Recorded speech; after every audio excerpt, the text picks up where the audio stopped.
aí, pessoal, estamos começando mais um Espia na Rádio aqui na Rádio Roda 10, exatamente às 3h30 da tarde do dia 21 de julho de 2022. Hoje, recebendo o Sunny Hills para complementar a nossa semana literária, como a gente vem chamando aqui.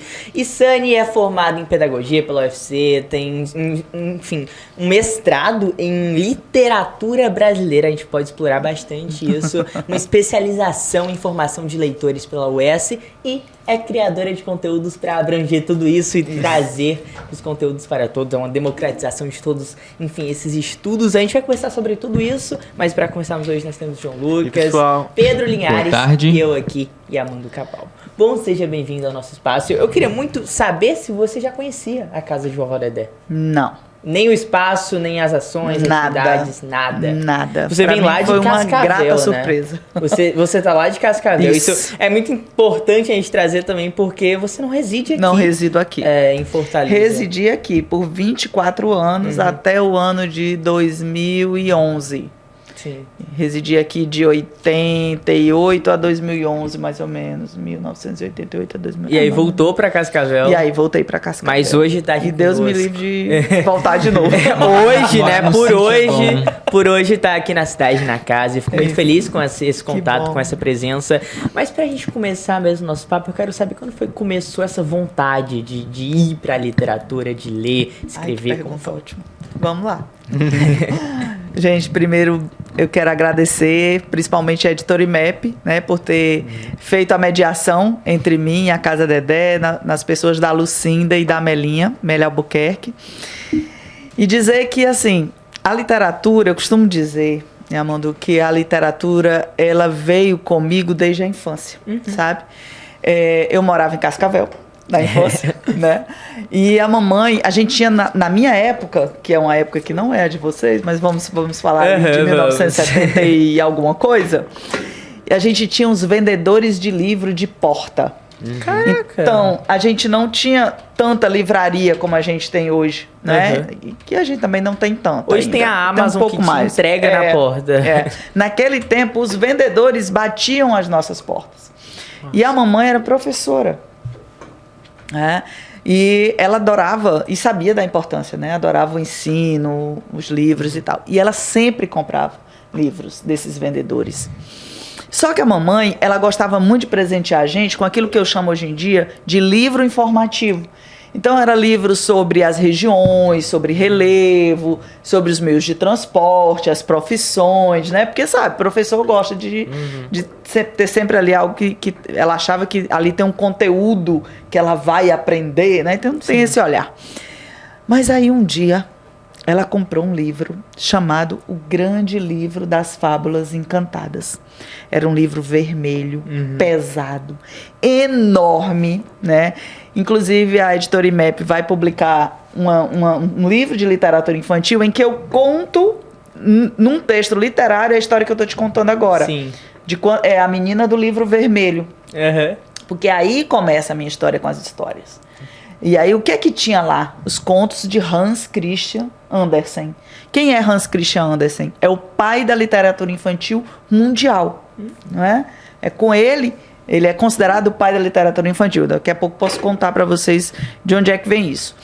Bom, o que é que a gente tinha lá? Tinha o que vocês conhecem de Polegarzinha, que hoje é Pequerrucha, que no meu tempo era Pequerrucha.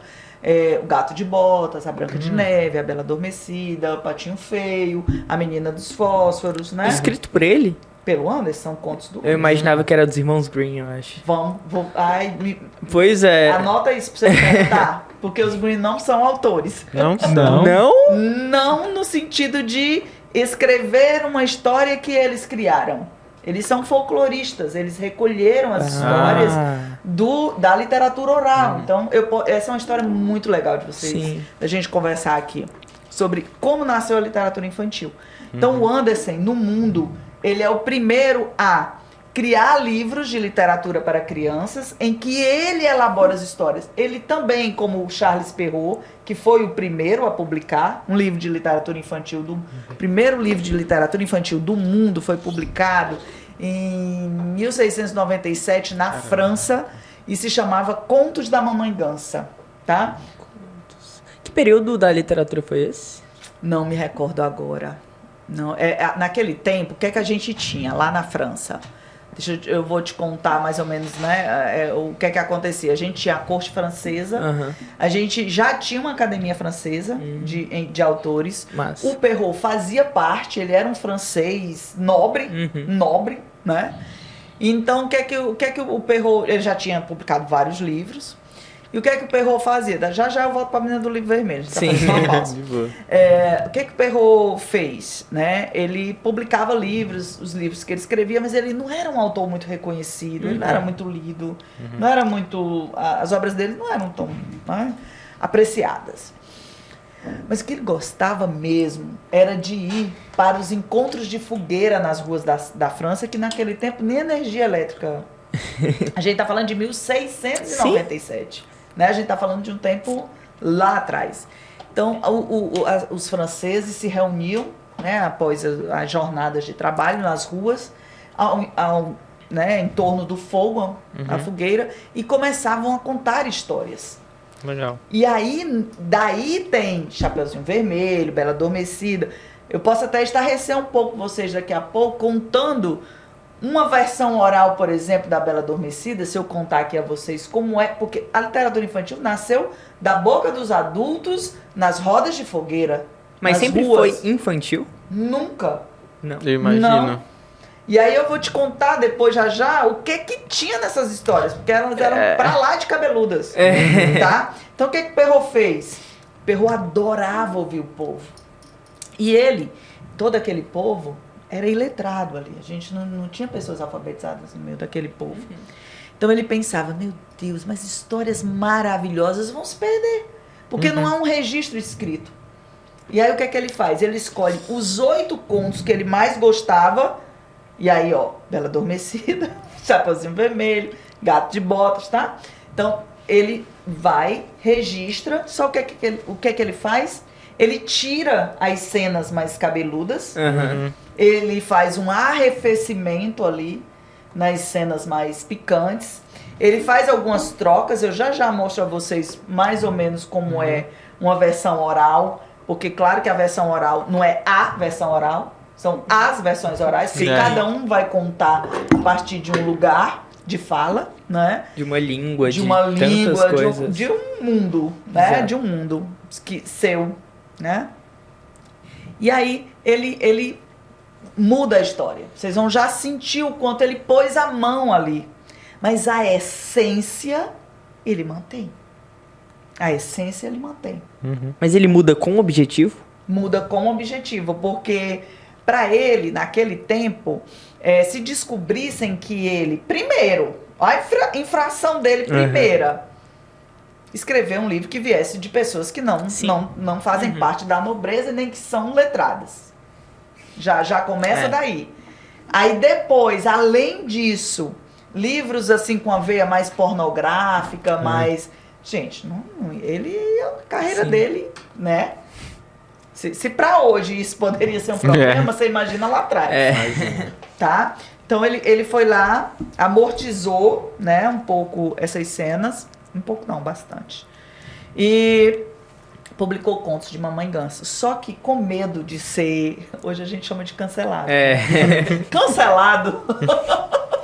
Né? Com medo de ser rechaçado pela Academia Francesa daquela época, ele não assinou o livro. Né? E como era muito comum naquele tempo, vocês devem saber disso, os autores usavam pseudônimos. Né? Então Qual era o dele? Eu não lembro. Agora, de cabeça.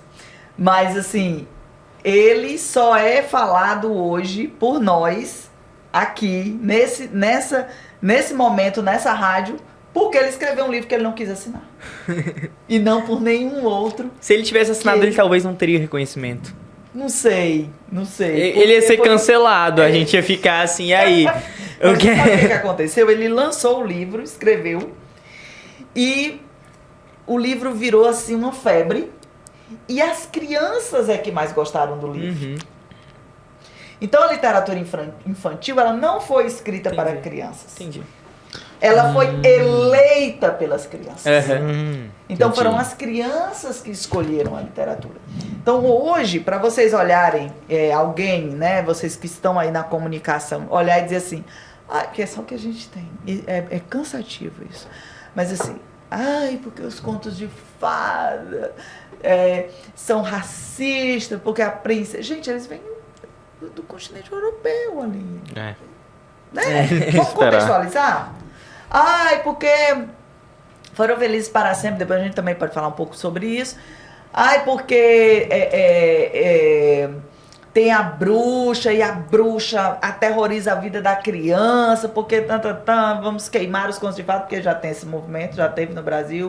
Caramba. Agora, gente, o movimento atual é vamos queimar Monteiro Lobato. Exatamente. Vamos já falar sobre isso. Eu ia trazer. Eu fiz uma live eu só botei aqui, sobre ó, isso. Sítio do Pica-Pau Amarelo, quando você falou dos vendedores de porta, porque eu lembrei de um episódio e, consequentemente, trouxe o Monteiro aí na cabeça. Então, gente, olha, vamos tomar cuidado pra gente contextualizar as coisas, né? Porque o pessoal, eles olham para os contos de fada como se os contos de fada fossem algo que alguém sentou. Muitas pessoas acham que os Grimm escreveram os contos, né? Então, assim, esses contos que vocês leem até hoje, parem para pensar. Parem para pensar. Esses contos foram escritos registradamente no Código escrito em 1697. Lá na França. Um século depois do Perrault é que chegam os Grimm, né? Recolhendo do folclore ali, principalmente dos camponeses alemães, os contos que faziam parte da memória cultural oral da Alemanha, principalmente a Alemanha mais rural. Né? Então, assim, o que a gente tem aí? Contos que atravessaram continentes. Você está falando ali na Europa, você está falando França, Alemanha, mas esses contos foram encontrados lá na Ásia. Com a mesma essência. Num tempo que você não tinha avião. Para dizer que uma pessoa saiu de um lugar, voou e foi até lá e contou, o povo gostou e espalhou. Nós estamos falando, né, a literatura infantil, ela nasce do folclore, ela nasce do povo, ela é criada pelo povo e imortalizada pelos nobres. Mas a essência dela vem do povo. E se você hoje me perguntar, Sani, onde nasceu? Não se sabe. Quem foi o primeiro a pensar numa história como o Chapeuzinho Vermelho? Não se sabe. Em que tempo isso aconteceu? São atemporais. Sabe do que é que nós estamos falando? De uma memória que envolve o inconsciente coletivo das pessoas em lugares muito espalhados no mundo inteiro. Então nós estamos falando de uma linguagem que representa a humanidade de um tempo e de um código de humanidade, de coletividade que ultrapassou as fronteiras. Hoje eu tenho 2 netos, o Luca e a Clara. Luca tem 6 anos, Clara tem 3 anos. Eles amam a Chapeuzinho Vermelho. A Clara é fascinada pelos lobos. Eles amam os 3 porquinhos. O que vocês conhecem hoje em dia, dentro de cultura, que ultrapassou o tempo, capaz de ser preferência para um público específico, tá? Em detrimento do que se tem hoje com jogos eletrônicos, como tudo que se tem hoje que pode chamar e atrair tanto uma criança. O que vocês conhecem que ultrapassou um tempo dentro de uma moda, de um pico de moda, mesmo nas bordoadas, mesmo com o pessoal do chega pra lá, né? Aí, colocando as histórias fora do seu contexto, vocês não encontram. Tá? Então, é muito importante conhecer. Quando eu dava aula na universidade, eu falava o John Churrai, John Churren. É muito importante você saber, antes de sentar lá a crítica, saber de onde vem, como é, porque isso aí é o povo falando de si, numa conexão muito profunda de alma. E não é de uma alma individual, é de uma alma coletiva. Os mesmos contos que Perrault recolheu na França e publicou Contos da Mamãe Gansa, 100 anos depois, lá na Alemanha, os Grimm vão recolher. na mesma essência. Num tempo onde você não tinha essa mobilidade. E aí o Andersen, que nós falamos dele agora, tá falando, lá na Dinamarca, ele começa como? Do mesmo jeito de Perrault e Grimm. Recolhendo os contos da Dinamarca. De tanto ele recolher e traduzir, né, e colocar para o povo dinamarquês, ele foi capaz de criar os seus próprios contos. O que Grimm não, Jacob e William Grimm não fizeram, e o que Charles Perrault também não fez. E aí, por isso, Hans Christian Andersen é o pai da literatura infantil universal. É tanto que em abril nós temos o Dia Nacional, o Dia Internacional do Livro, em abril, que é a data de aniversário do Andersen. E nós temos o Dia Nacional do Livro, que é a data de aniversário de Monteiro Lobato. E o que foi que ele deixou como obra, assim, como legado dele, o Andersen? A Polegarzinha, Uhum. A Menina dos Fósforos, A Roupa do Imperador, Patinho Feio. Nossa. Um monte que vocês acham, olha como ele é grande.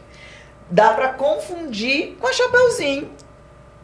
Dá pra confundir com a Bela Adormecida. Sim. Pra vocês perceberem o quanto, né? Aí vamos no Oswald, né? Antropofagicamente ele Uhum. se apropriou Comeu ali.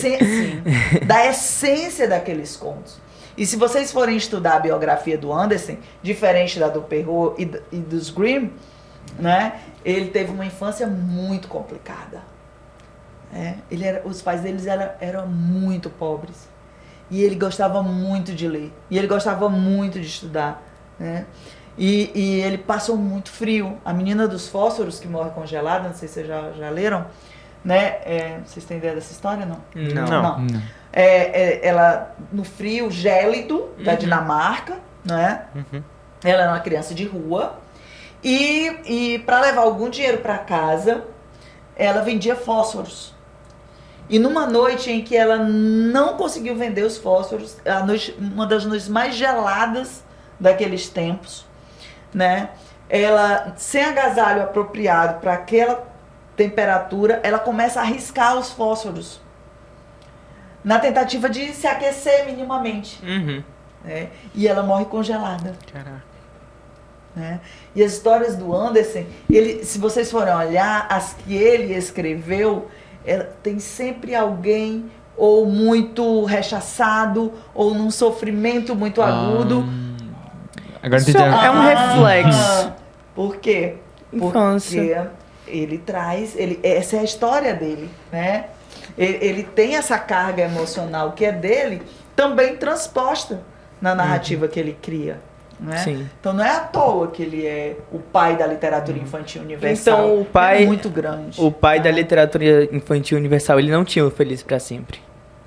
A maioria das histórias do Andersen não tem Feliz E quando pra foi que Sempre. surgiu e virou fixo? Virou fixo? Aí a gente vem dos folcloristas, né? A gente vem do Perrault, a gente vem principalmente dos Grimm. Né? Mas aí já estava consolidado a literatura. A literatura infantil, no caso. Sim. Desde a França. Uhum. Bem antes dos Grimm. Porque quando foi que o Andersen veio? O Andersen veio, vamos lá. Eu não estudei antes de vir, né? Isso aí tá lá atrás. Não, é só pra ter uma Peraí, base, foi deixa eu te depois. dizer. 32 anos depois dos Grimm. Então, 130 anos depois do Perrault. Então, quase 1800 ali. É. Então já tinha uma consolidação Já tinha ali uma da consolidação. nossa literatura infantil, então a gente tinha um Felizes pra Sempre. Como foi assim Sim. pra criança que começou a ter um processo? Porque a gente tava ainda num mundo que não era letrado. A gente tava num mundo que tinha uma emergência de conhecimento, tinha uma coisa que tava surgindo ali. Então era realmente do oral? Conta Vamos pra lá. gente. O oral trazia muito isso. Isso vem do código do povo, né? É muito interessante se vocês um dia pararem para ler um psicanalista alemão. Hoje tem um monte de gente jogando pedra nele, injustamente. Bruno Bettelheim, ele escreveu um livro chamado A Psicanálise dos Contos de Fada. é um livro imperdível. Na verdade, é um ser. best-seller. Com certeza. Só pelo nome, assim, a gente já consegue imaginar mil coisas. Isso. Então, bora lá. Nem todas as histórias da literatura oral daquele tempo terminavam com Foram Felizes para Sempre, né? Mas algumas delas sim. Só que, embora você não tivesse essa terminologia que vem muito dos folcloristas, Sim. a gente tinha essa intencionalidade na história. Por quê? Porque a gente tem, enquanto código coletivo, essa ideia, e não é à toa que a gente tem essa ideia, mas aí eu não vou levar vocês para esse lugar, porque aí a gente vai filosofar muito, e eu adoro filosofar. Eu também. Vamos. Né? Mas o que a gente tem? A gente tem essa ideia de que a gente está aqui, tá? De que a gente chega num ambiente que é o familiar, né? Ali, num certo equilíbrio, até que chega uma dor que nos tira de tudo aquilo que poderia nos parecer familiar e confortável.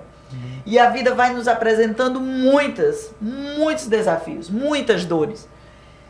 Só que chega um momento, né? E observem que nos contos de fada, os mocinhos, eles não conseguem as coisas de graça. Eles sofrem e eles não desistem. Eles lutam. Eles estão lá, tentando, né? Muitas vezes não é tentando nessa guerra aí, por exemplo, a Branca de Neve. Mas ela tá lá nos anões, ela tá lá cozinhando, ela pediu para não morrer, compreende? Não é essa luta que eu digo, não é a luta do braço, Sim. mas é a luta de dizer, eu vou me manter vivo da vida. e vou caminhar, né? E chega um momento em que ele consegue, de alguma forma, voltar a esse lugar lá, né, do início, que é esse lugar de acomodação, né,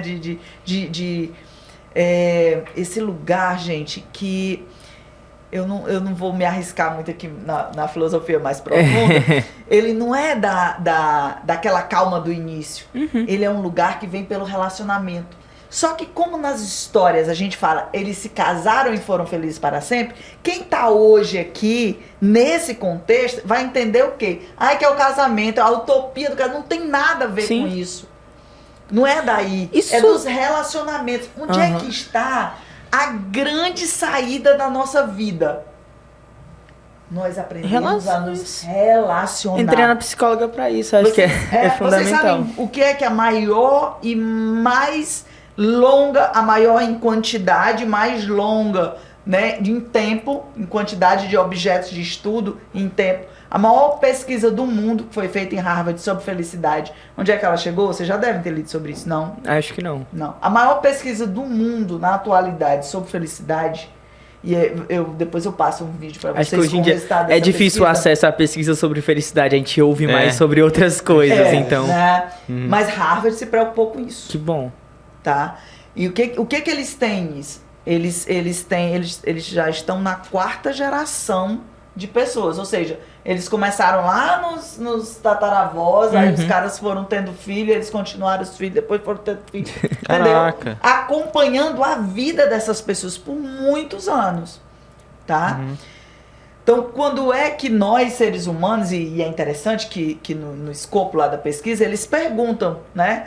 Olha, o que é que vai te fazer feliz? E tem as duas coisas mais votadas. A primeira é dinheiro. E a segunda é sucesso, é fama. É ser reconhecido por um número muito grande de pessoas, né? Isso lá atrás. E quando a pesquisa realmente chega, que essa pessoa que disse isso lá na idade de vocês, chega lá na idade que tá ali, chegando nesse trabalho do fim aí, que o professor ali, né? Trabalhando para saber que a gente tá chegando lá no fim. Aprender a morrer. Aprender a morrer. O que é que elas observam? Quem é que tava lá nesse aprender a morrer tranquilo?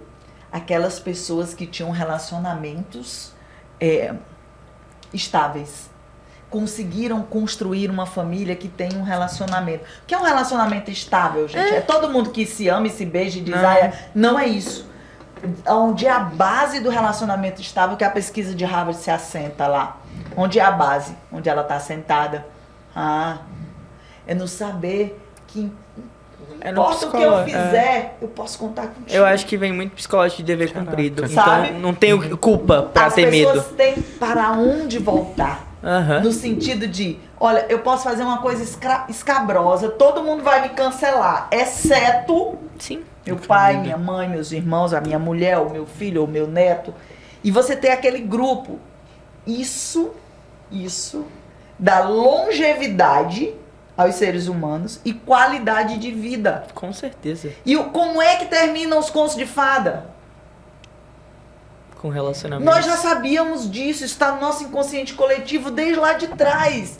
Mas aí quando as pessoas que não têm um olhar um pouquinho mais ampliado para um texto, que é um texto simbólico, vai olhar e vai dizer assim, casar, porque tá falando do casamento, tá institucionalizando o casamento, porque vende a ilusão de que quando você... Gente... Isso me traz uma sensação de que a literatura infantil, ela não é pra criança, sabe? A gente tá vivendo... É pro mundo, assim, pro ser humano. E por que não é consumida? Vamos lá. A literatura infantil é a linguagem carregada de significado até o máximo grau possível, dirigida ou não às crianças. Sim. Mas dentro da estrutura que as agrada. Uhum. Tá? E deveria, então, ser... Eu amo literatura infantil. Não, mas por isso deveria ser mais consumido. Se é uma literatura mais... Mas por que que não é? Por que não é? Por que que não é? Por quê? Pois é. Porque a escola apresenta a literatura como algo que você precisa fazer a prova. É. Se você não tirar nota, Nossa, sim. você vai ser castigado. Sim. A maneira como as crianças são apresentadas à literatura não é como um prazer. Uhum. É como uma brincadeira. Você pega o meu canal, vocês que são ligados em mídia aí. Aí um olhou pro a história mais... Literatura do Ceará. Bode Ioiô. História mais visualizada. 225 mil visualizações. De quê? De um canal que nasceu em 2020. Vocês sabem como foi que nasceu esse canal? Foi assim. Eu tava lá em casa, na pandemia, dia 10 de abril. Aí, dia 8, 2 dias antes, o meu neto ligou, eu liguei de vídeo, ele ligou, sei lá quem, nós dois. E ele disse, vovó, eu tô com toda saudade de ti, mas eu tô com mais saudade das histórias. Eu, safado. Saudade da vovó, mas com mais saudade das histórias, percebe? Eu disse, olha, a saudade da vovó, do contato com a vovó não pode agora. Naquele tempo a gente tava num lockdown danado. Sim. Mas das histórias a vovó consegue resolver. O que foi que eu peguei? Peguei meu celular. Fui para debaixo do meu pé de mangueira, em frente à minha casa, no meu quintal, sentei, peguei os livros que ele mais gostava, que são as primeiras histórias naquela época, os favoritos dele eram Chapeuzinho Amarelo, Chico Buarque de Holanda, Sim. O Caso do Bolinho, Tatiana Belink, são as primeiras histórias do canal, não tô lembrando do outro, acho que era Marcelo Marmelo Martelo, Ruth Rocha. E aí, botei lá. Gravei no celular, só que não ia pro WhatsApp. Por quê? Porque era longo. Aí eu tive que aprender a comprimir vídeo. Baixei um aplicativo. Caraca. Por quê? Porque eu trabalho com livro. Eu não conto as histórias no formato popular. E tudo bem contar. E eu venho desse lugar de contar. Sim. Mas como eu sou uma pessoa que vem da literatura, eu tenho essa reverência ao texto literário. Como eu fui uma professora que começou na escola, alfabetizando crianças, e fui até a universidade e caminhei todas as séries, eu sei como é que o livro é apresentado na escola, porque eu vivi isso. Sim, a gente Tá. também. Inclusive, a gente pode ver um pouco dessa história do bode Yu-Yu, que a gente tá falando tanto, assim, a gente pode rodar agora. Pode, deixa eu só te dizer uma coisa. Essa história foi assim, a minha filha disse, mãe, por que você não bota no YouTube? Porque quando eu comprimi, a história perdeu qualidade. E como eu mostro o livro e as ilustrações, ficou aquela imagem toda... Borrada. Tá vendo? Aí eu disse, bom, mas aí, minha filha, eu tô aqui em casa de short, de blusa e debaixo do pé de mangueira. Ela, mãe, tu tá pensando que o mundo inteiro vai olhar pra essas tuas histórias? Tu bota lá no YouTube, quem quiser ver, vê. Mas a gente vai deixar pro Luca.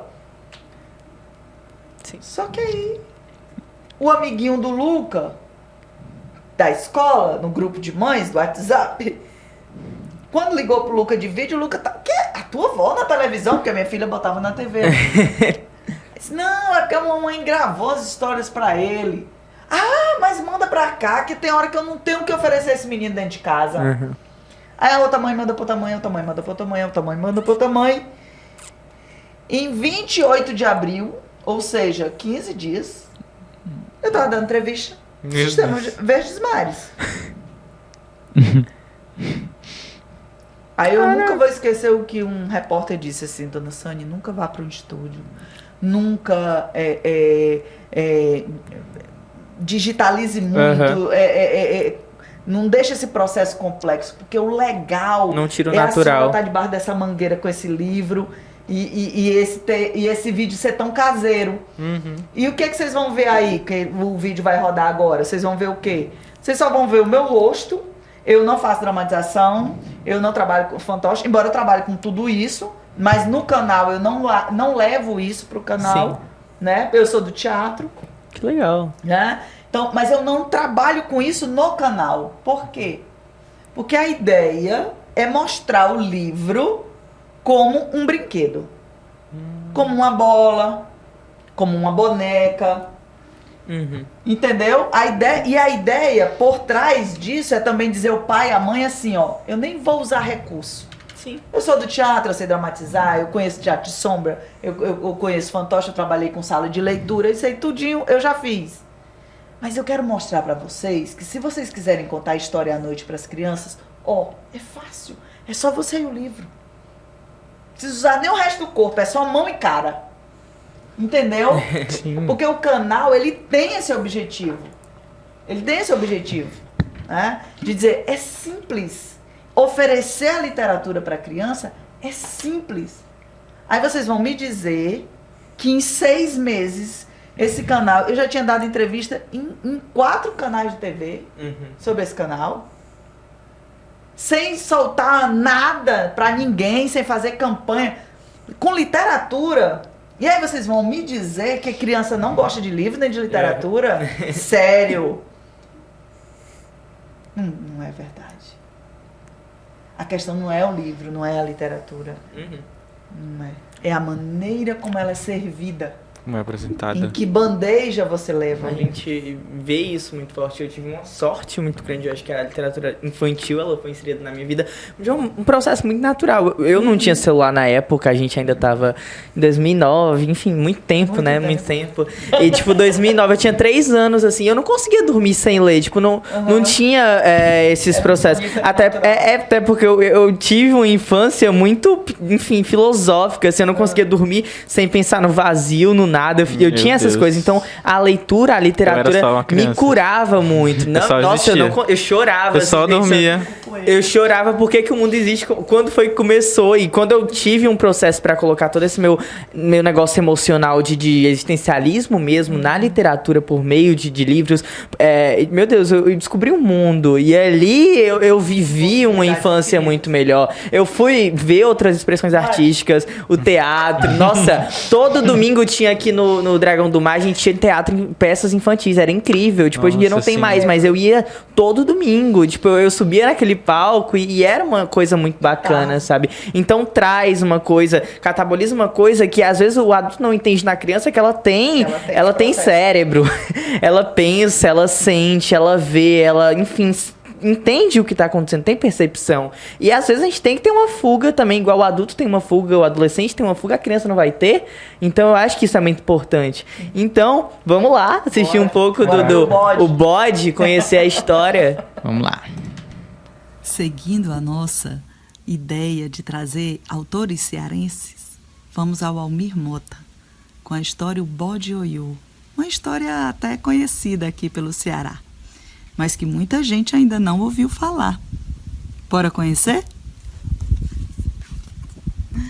Um dia um bode que chegou lá do interior, fugindo da seca, logo foi numa padaria. Que surpresa! Quem imaginaria um bode comprando pão? Fora daqui, bode mal cheiroso! Gritou o padeiro. Sem saber falar, o bode deu uma chifrada em todo mundo. E assim, pegou fama de valente. Seu Pedro, lá vem o bode, avisava o garçom. Era aquela correria. Todos saíam às pressas do café Iracema. Oh, gente, eu só queria tomar um café, pensava o bode. O Manuel, português, dono do armazém, não queria acordo com tal bode. Vivia matutando. Qual seria uma forma de prender aquele valentão? Mas até os guardas tremiam de medo daquele bicho. Xiii, lá vem o português de novo se queixar do bode. Mas seu Manuel não desistia e falava: vocês precisam dar um jeito naquele moleque. Os guardas ouviam, mas não davam a menor atenção. Quem era maluco de se meter com aquele bode danado? O bode também não tinha sossego. Até quando não queria, o povo lhe arranjava confusão. Num dia na feira, alguém jogou um balde d'água no bode. Xiii! Pois é, logo nele, que nunca havia tomado banho na vida. O bode ficou louco. Atravessou o armazém do seu Manuel, saiu do outro lado da rua, no caminho atropelou a banca de laranjas do seu Chicão.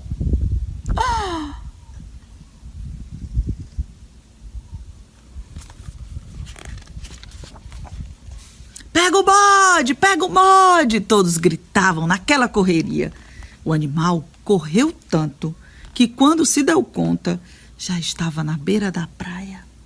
Ficou encantado com o barulho do mar. Aquela areia macia, o vento gostoso, o cheirinho da maresia. Deu até vontade de tomar banho.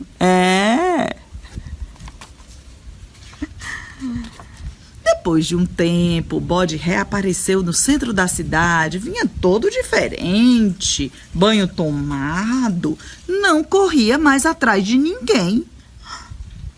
O que aconteceu com o bode valente, que não liga mais pra gente?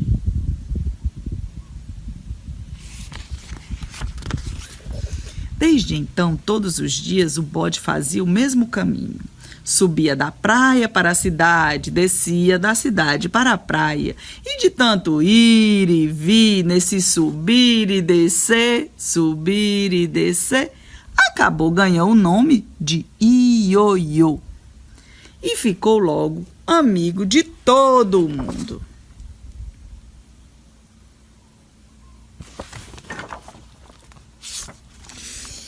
O português, quando soube da notícia, caiu sentado da cadeira. Um bode mansinho, mansinho, como se fosse um cordeirinho. Que graça isso tinha! A cidade não era mais a mesma, sem as travessuras do bode. Ao saber disso, Ioiô voltou a ser valente. Mas só de brincadeirinha, só para se divertir. Só para ouvir o povo achando graça, lá na Praça do Ferreira. Corre, corre todo mundo, lá vem o Ioiô. Dizem que esse bode existiu de verdade. Que essa é uma história dentro da história de Fortaleza. Mas o que importa é que Ioiô faz parte da nossa cultura. E se você gostou, curte, compartilha. Não se esquece de se inscrever no canal. Até a próxima história, vinda direitinha do Ceará. Então acabamos de assistir a história do bode Ioiô. Eu fico muito curioso pro pessoal que tá em casa. Qual é o nome do canal? Sunny Hills é o meu nome. Sunny Hills. A gente tava conversando um pouco aqui antes. E conta pro pessoal como é se ver, como é ver essas contações por você. Olha, eu gosto muito de me assistir. Muito. Não só para, muitas vezes, perceber algo que eu derrapei ali, que eu posso melhorar, né? mas porque eu curto o que eu faço. Você tava se divertindo e muito. curto ver o que eu faço. Uhum. Porque eu faço com muito amor, né? Eu conto histórias desde aquela menina lá dos 7 anos, que a mãe comprou um livro vermelho de um vendedor de porta. E quando eu comecei a ler, eram os textos do Anderson. Quando eu comecei a ler, ali eu me encantei. E aquele livro, ele virou o meu companheirão. Quando eu tava triste, eu lia logo uma história bem alegre, né? Massa. Quando eu tava com medo, eu li uma história de muita coragem. Então, o livro, ele não era um livro para mim. O livro, para mim, ele era um lugar de ser, entendeu? De me encontrar comigo. E as minhas irmãs, eu sou a mais velha, né? Sim. Me ouviam contar as histórias. Eu tô falando aí de 7, 8, 9 anos de idade, eu não tô falando de agora, né? Então, eu contava história pro pessoal da rua, para as amigas que vinham, né? Porque aquele livro, ele não era só um livro, né? Ele era o apoio emocional que eu muitas vezes busquei em adultos que estavam ao meu redor ou que de repente não estavam ou não podiam estar comigo Sim. naquele momento. E o livro, ele me trazia esse lugar, ele me acolhia, ele me entendia. Porque eu me via nas personagens também. Isso me assusta muito quando a gente fala de 2022, porque antes tinha os livros, hoje em dia tem tanta coisa e tanta coisa que você pode se perder. Como é a gente se encontrar, poder se encontrar nos livros, porque, meu Deus, a gente vê a quantidade de criança que não sai do TikTok, tá fazendo dancinha, que tá... Como voltar pros livros? É assim, a gente vive outros tempos, né? Esse tempo do livro vermelho que eu vivi, não tem muita semelhança com o tempo que a minha mãe viveu. A minha Com mãe, certeza. ela vem de um tempo que acho que nem os livros ela tinha em casa, ela podia ter na escola, né? Eu já fui uma criança que pude ter livros em casa, além dos livros da escola. Então, os tempos hoje dos meus netos, por exemplo, que são mais ou menos esse tempo de vocês, né? A gente tem aí uma concorrência muito maior com o livro. E há quem diga que é até desleal, porque as outras coisas oferecidas, elas têm um movimento, uma cor, um som. Sim. Elas têm atrativos muito elaborados hoje em dia.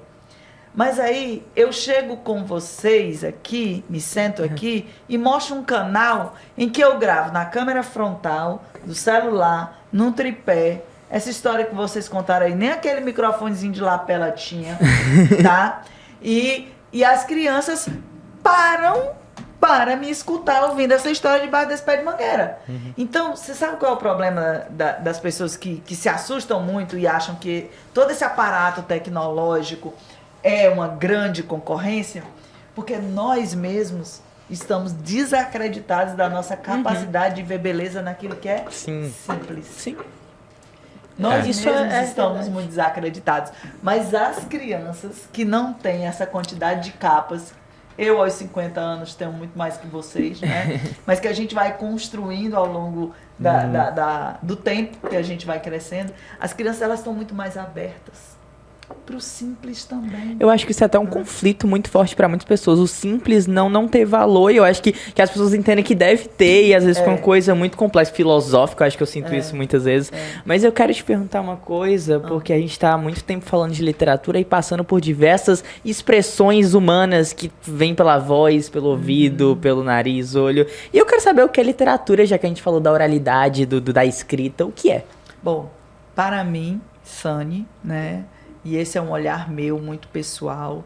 A literatura é esse texto que consegue levar a você algo que é muito mais do que uma opinião, do que um olhar acerca de uma questão, de um enredo.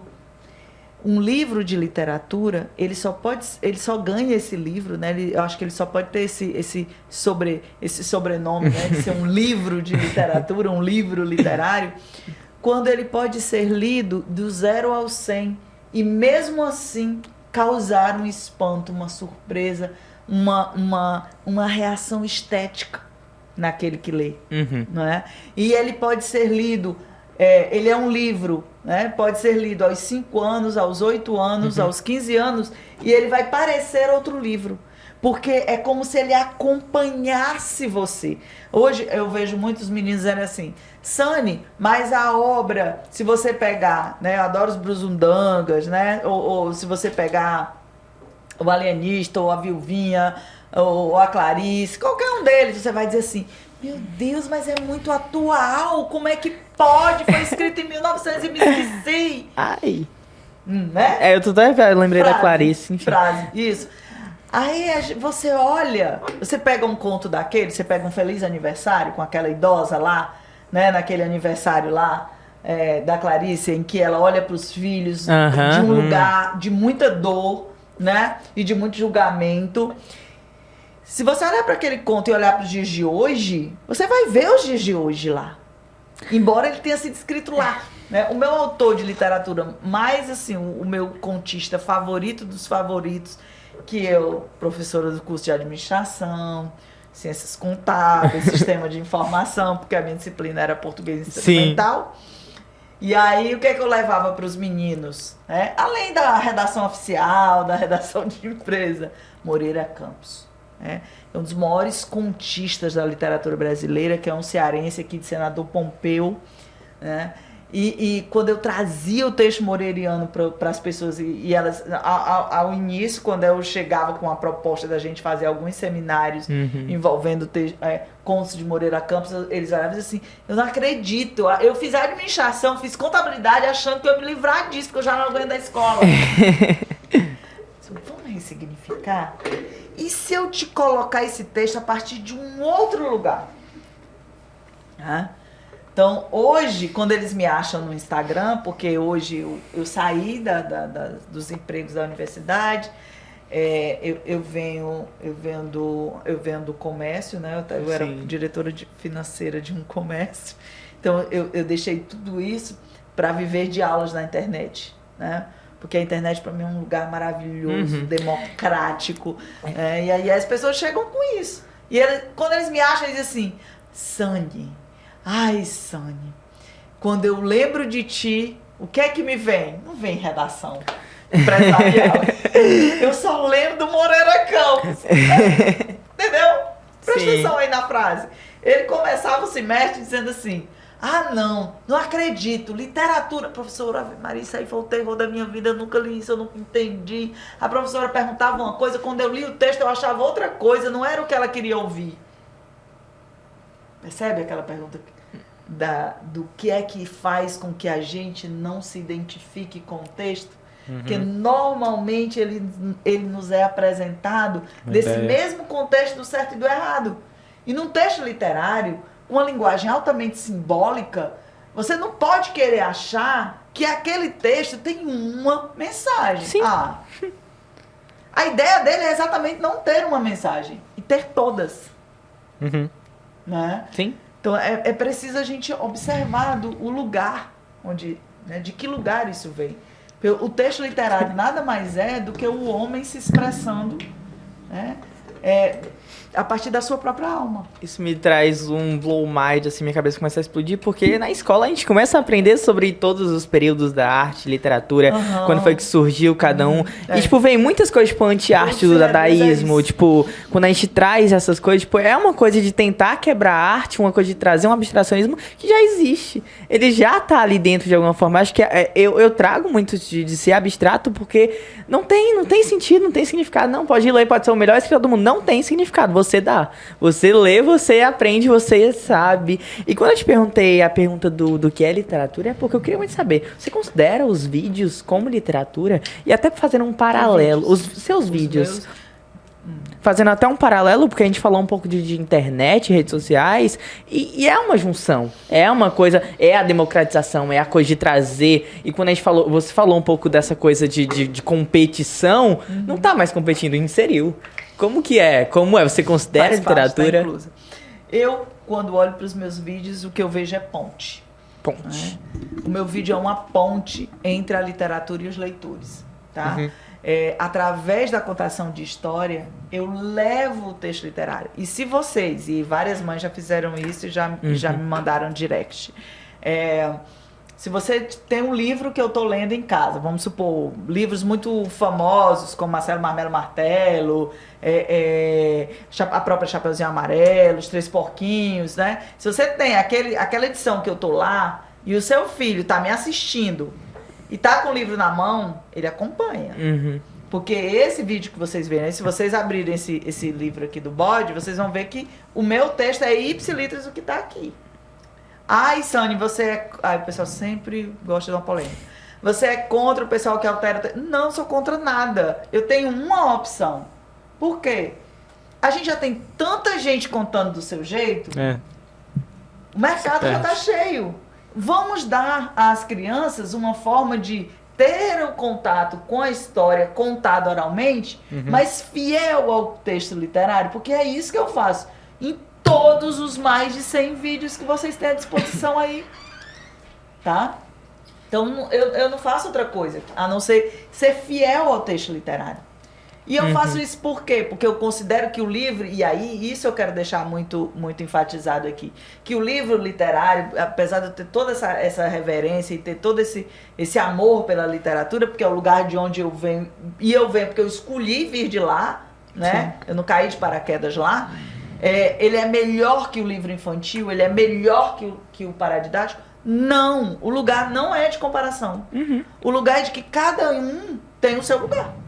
Cada um tem o seu fazer. Esse livro aqui que fala de desfraude, puxa, ele é super útil para algumas crianças que estão vivendo essa fase. Esse aqui que fala de trânsito, também. O que fala de raiva, também. Não é literatura. Mas as crianças precisam ter contato também. Ele tem também uma mensagem legal. Se ele tiver bem escrito, né? Se tiver ilustrado, interessante, tá ótimo. Um dos propósitos, eu acho que pra você fazer literatura, eu acho que combina muito bem, porque a gente tá falando de uma coisa que é didático, você tem que ter repertório. Não tem como você escrever se não tiver repertório, e não tem como você ter repertório se não aprender. E tá ensinando pra depois trazer de volta, isso é um caminho muito bacana. Mas eu quero falar do seu livro, cadê? Livro. Tá aqui. Vamos lá. Vamos lá. É o segundo vídeo mais visto do canal, só perde pro bode. E é um livro que não tá publicado. Eu ainda tô atrás de editora que possa me ajudar. Essa história, ela já tem 3 episódios escritos, esse é o primeiro. Né? Ela ganhou muitas cores, porque a própria, ela vem é uma história que vem de chão de escola. Então as crianças, elas mesmas elas são muito criativas, né? Quando é dado a elas o espaço de ser realmente quem elas são, expressar a essência, sem que você coloque elas ali numa forma e diga o que é que você está esperando dela. Mas você deixe que elas se expressem. Já nasceram mais 2 episódios, já tem um 4º no forno, mas nenhum deles está publicado. Né? Agora há pouco você falou de polêmica e no começo da conversa o Emmanuel tinha anotado no papel sobre o sítio do Pica-Pau Amarelo, que tinha acontecido alguma polêmica em relação ao Monteiro Lobato que eu não entendi. É muito longo, eu acho que pra falar em 8 minutos, mas se quiser trazer... Tá, vamos lá. A gente tem um movimento atual no Brasil se repetindo, né? Eu chamo dentro da sistema de repetição de padrão, né? A gente já teve num movimento de escola nova, que se vocês deram uma olhada na história da educação lá atrás, em que o povo queimou Lobato. Queimar o livro mesmo, né? Isso acontece muito hoje em dia. No digital, não cancelar e bloquear a pessoa, não. Né? Fazer fogueira. Hoje a gente tem aí um movimento, principalmente das pessoas que se sentem, né, muito machucadas pelo texto lobatiano. Porque quando ele fala, por exemplo, na tia Anastácia, ele diz essa negra, ele usa né, algumas expressões que são realmente fortes. E Lobato, se você olhar para Emília, nenhum dos personagens do sítio é mais lobatiano do que a própria Emília, com toda aquela irreverência e a impulsividade dela, né? Então o que é que você tem hoje? Você tem um grupo de pessoas querendo queimar Lobato de novo, igualzinho na escola nova. Só qual é o problema? Eles olham para os livros lobatianos com as lentes que a gente tem em 2022. Sem contexto. E como o Brasil, em 1900... o primeiro livro de Lobato é publicado em 1920. Se chamava A Menina do Nariz Arrebitado. Depois ficou Redações de Narizinho. Né? Então, lá, gente, aquele discurso no mesmo pé que ele usa, sem caricatura, sem exagero, era um discurso que estava no inconsciente coletivo do povo 102 anos brasileiro depois. daquele tempo. E hoje você vê movimentos de pessoas querendo queimar estátuas. Ai, porque foi um escravocrata, porque foi uma... Em que tempo? 102 anos atrás. Gente, pelo amor de A Deus. gente tá falando de um período que tinha 40 anos de Como assim? terminar a escravatura. Como assim? Então, o que a gente vê? A gente vê o revés. Muitas vezes, essas pessoas que vêm com toda essa dor, elas se propõem na mesma, no mesmo tom daquele que gerou a dor. O importante, eu acho, que é entender o processo, a gente tem que aprender o que aconteceu.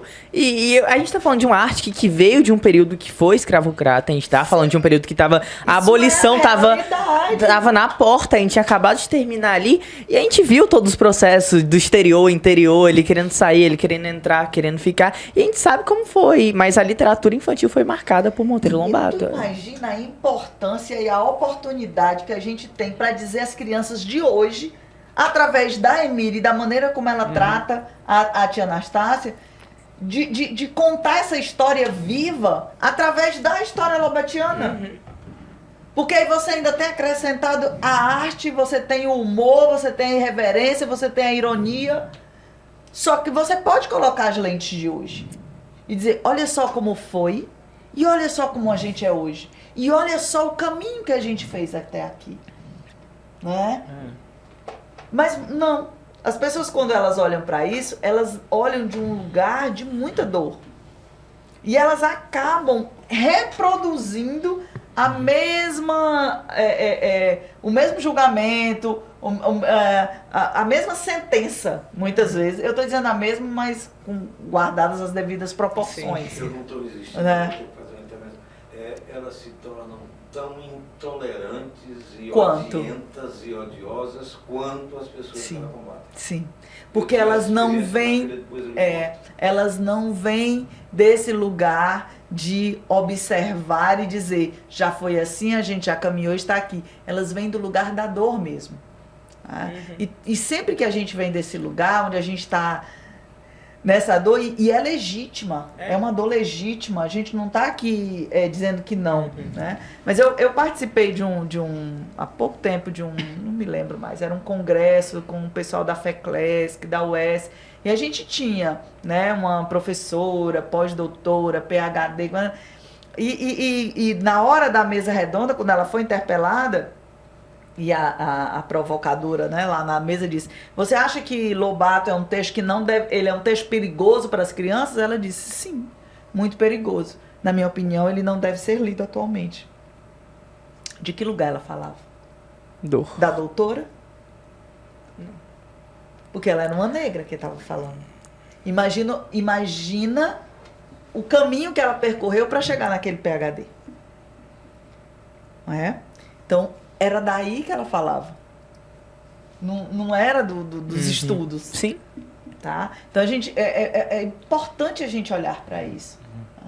E hoje, quando eu digo, né, apesar de vir da academia, e quando eu digo que todos os livros, a gente tem um livro brinquedo, né, a gente tem aqui, eu até trouxe uns exemplos de modelos de livro e de história, e todas elas têm um lugar.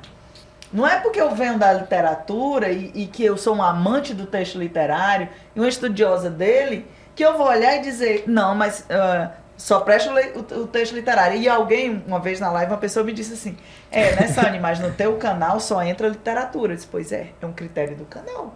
Eu também posso escolher o que eu quero contar. Sim. Se eu prefiro literatura para ler, por que eu vou contar outra coisa? E qual é a intenção do canal Sunny Hills no YouTube? Levar literatura para as crianças. De que jeito? De um jeito simples. Eu e o livro. E o pé de mangueira. Entendeu? E pronto. Sem ornamento, sem muita caras e bocas. Se vocês olharem os vários vídeos, vocês vão ver que é aquilo ali. É o meu rosto. Eu trabalhando com o livro, eu estou sempre mostrando qual é a editora, qual é o autor, qual é o ilustrador. Muitas vezes na descrição do vídeo tem onde você pode comprar o livro. Por quê? Porque a minha ideia é formar leitor. A minha ideia é mostrar que a literatura pode ser também tão divertida quanto jogar bola. Pode ser tão divertida quanto jogar num videogame. Pode. Porque há dias em que você tá a fim de ler um livro. E você não quer necessariamente estar jogando bola. E isso é do ser humano. Né? São escolhas. Quando eu era professora de sala de leitura, uma vez o diretor chegou, as crianças estavam tudo, tinha muita almofada, muita cor, as crianças estavam tudo lá, né? Aí o diretor abriu a porta e disse assim, mas não tá na hora do recreio, professor? Eu disse, tá. Mas a senhora não lanchou? Eu disse, depois do recreio eu lancho, diretor. Mas essas crianças estão de castigo? Eu disse, não, diretor. As crianças estão no recreio. E elas estão brincando. Olha, elas estão brincando de ler. Isso é um ponto muito importante, porque trouxe a escolha, quando a gente falou lá do papel da escola, quando você trouxe a não escolha, enfim, obrigação. Sim. Agora é uma escolha, e quando a gente escolhe, a gente pode um dia querer, outro dia não, a gente pode e tá transitar, e esse é o ponto. A literatura é natural, não tem que ser obrigação. Eu acho que tudo que é todo dia é ruim, eu acho que tudo que, enfim, vem nesse papel de obrigação não se torna algo bom, é vicioso, e vício enfim, não agrada a ninguém, a nenhuma parte do corpo, a nada, sabe? E eu fico muito feliz, eu acho, com a presença. A gente tá aqui com 1 hora de papo, então a gente tem que ir terminando, mas eu quero te dar aí todo o espaço para falar um pouco do seu livro, que, enfim, embora não esteja publicado, a gente fica aqui ansioso. Quem sabe, né? Quem sabe a Depois gente... desse programa eu arranjo alguém. A gente tá aqui e querendo aproximar um pouco mais, Sunny. Acho que você tem que conhecer mais a Casa de Vovó Dedé, apesar da distância. eu quero. Por favor, venha, traga os seus netos. Enfim, vamos divergir aí, trazer um pouco mais... trazer o Cascavel pra dentro da casa e trazer a casa pra Cascavel. A gente fica aqui muito feliz com o bate-papo. Acho que foi incrível. Não tô querendo terminar, eu tô tentando prolongar aqui mais e mais. Mas muito obrigado, sabe? O seu espaço hoje aqui foi um espaço realmente muito acolhedor, muito gostoso. A gente conseguiu conversar e trazer muitas coisas que são muito importantes. Sim. E de uma forma, igual lá no seu gostei canal, disso. daquela sua forma. Parece ter a mangueira aqui embaixo, parece que a gente tá igual lá no canal. Fico muito feliz. E eu espero realmente um retorno em breve. Tá muito bom, obrigado. pode chamar que eu venho. Olha, Sou eu bem não fácil, sei. né, pra falar disso. É como Amanda, eu não queria terminar agora, porque tem muita conversa ainda, mas eu realmente queria agradecer, porque você abriu nossas mentes, contou muitas histórias, contou a sua história, então quero realmente agradecer e parabenizar por toda a sua trajetória.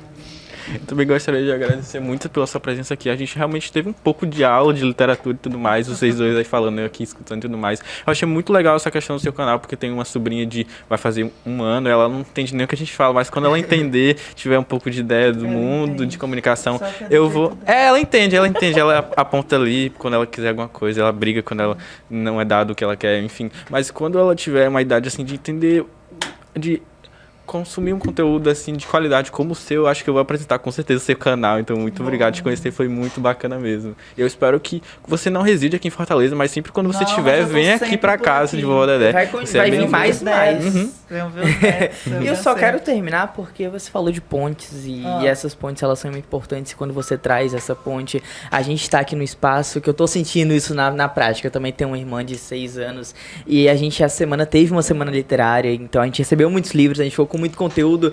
E a minha vontade de ler pra ela é uma coisa que eu não sei de onde veio, mas tá aqui, sabe? Então essas pontes existem, elas funcionam e eu quero muito te agradecer por fazer parte de tudo isso. Muito obrigado, Sunny Hills. A gente vai aqui encerrando mais um Espia na Rádio, aqui na Rádio Vovó Dedé. A gente volta amanhã com muito mais. É isso, pessoal. Beijão e até a próxima.